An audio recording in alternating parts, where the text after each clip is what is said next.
بسم اللہ الرحمن الرحیم وبہ نستعین اما بعد۔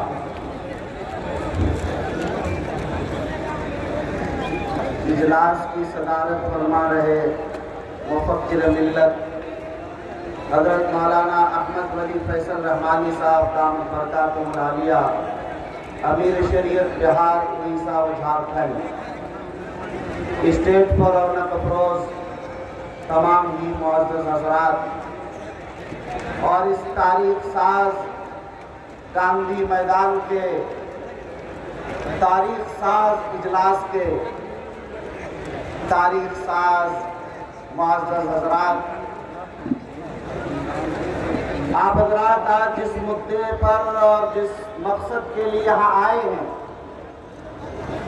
ہم سمجھتے ہیں کہ آپ کی آواز صرف اتنی ہے، آپ صرف یہ چاہتے ہیں کہ وقت کا کالا قانون جو آیا ہے، جو غیر دستوری ہے، غیر شرعی ہے، غیر سماجی ہے اور غیر معقول ہے،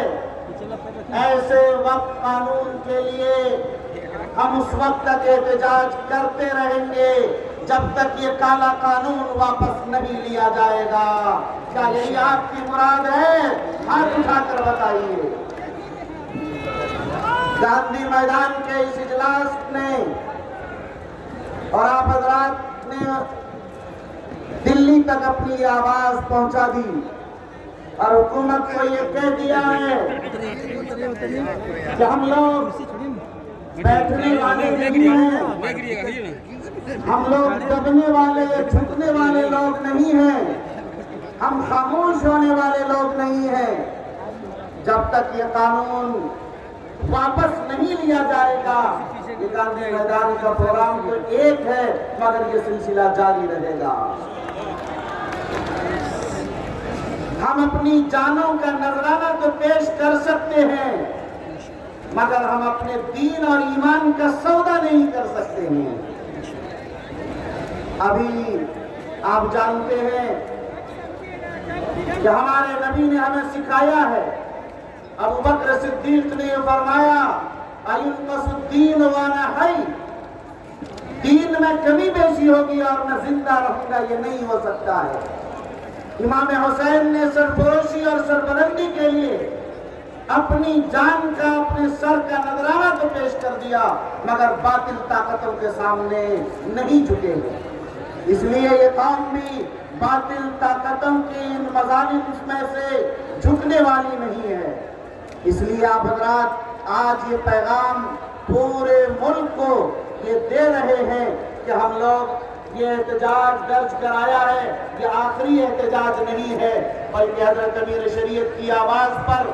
امام شریعہ کی آواز پر ہم لوگ ہر وقت اور ہر لمحے لبیک کہنے کو تیار ہیں اور اس وقت تک ہم لوگ اسی طرح کھڑے رہیں گے جیسے آج میدان میں آپ کھڑے ہیں، کہنے کے باوجود بھی بیٹھنے کے لیے تیار نہیں، کہ ہم لوگ اس وقت تک کھڑے رہیں گے جب تک یہ کالا قانون واپس نہیں ہوگا انشاءاللہ۔ اگر آپ واقعتاً اسی طرح کھڑے رہے تو یقین مانیے کہ کسانوں کے آندولن کی طرح آپ کا بھی یہ قانون واپس ہوگا اور جب تک یہ واپس نہیں ہوگا ظاہر ہے کہ ہم چین سے بیٹھنے والے نہیں ہیں۔ انہیں یہ بات معلوم نہیں ہے کہ مسلمان اپنی جان کا نذرانہ پیش کر سکتا ہے، اپنے مال کو قربان کر سکتا ہے، اپنے گھروں پر بلڈوزر چلوا سکتا ہے، اپنی جائیدادوں کو چھوڑ سکتا ہے مگر اللہ اور رسول کی سرزمین کو، مکاتب کو، مدارس کو، مساجد کو، خانقاہوں کو، درگاہوں کو، اس کو نہیں چھوڑ سکتا۔ اس لیے میرے بھائیوں، ہم اور آپ آج اس عزم کے ساتھ، جوش کے ساتھ یہ کہیں کالا قانون، کالا قانون، کالا قانون، کالا قانون، انقلاب، انقلاب، انقلاب۔ میرے بھائیو بس یہی بات کہہ کر میں اپنی بات ختم کر رہا ہوں۔ اصل گفتگو آپ حضرات حضرت امیر شریعت دامت برکاتہم العالیہ کو بغور سنیں، جس کے درد اور فکر انجمرد نے آج ہمیں یہاں تک پہنچایا ہے، اور انڈیا مسلم پرسنل لا بورڈ کی تجویز اور ان کی رہبری میں ہمارے شریعہ اور تمام ملی تنظیموں نے جس تحریک کا آغاز کیا ہے، آپ حصہ بنے ہیں، یہ حصہ آپ بنے رہیں گے انشاءاللہ۔ جزاکم اللہ، والسلام علیکم ورحمۃ اللہ وبرکاتہ۔ نگاہ بلند سخن دل نواز جا پرسوز، یہی ہے رخت سفر میرے کارواں کے لیے۔ لوگوں، اب ہم اس شخصیت کی بارگاہ تک پہنچتے